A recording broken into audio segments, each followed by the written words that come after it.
I stock থেকে আমি মে 2024 সালে $82.95 উইথড্র করেছি।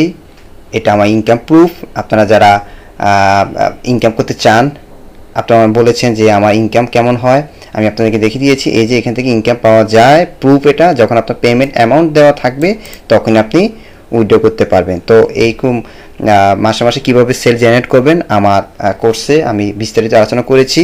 আপনার আই স্টক থেকে এভাবে সেল জেনারেট করতে পারবেন। শুধু আই স্টক থেকে না, আপনারা ভ্যাকটিজি থেকে, অ্যাডোব স্টক থেকে, শাটার স্টক থেকে, পন5 থেকে, ডিপোজিট ফটো থেকে, এনভাটো থেকে, এই সকল মাইক্রো স্টক সাইট থেকে কম কম করে আমি আপনাদেরকে সকল কিছু শিখিয়ে দিয়েছি অল্প সময়ে। যে ব্যক্তি কাজ জানেই না, একদম কাজ জানেই না, সে ব্যক্তিও এখান থেকে ইনকাম করতে পারবে, গ্যারান্টি।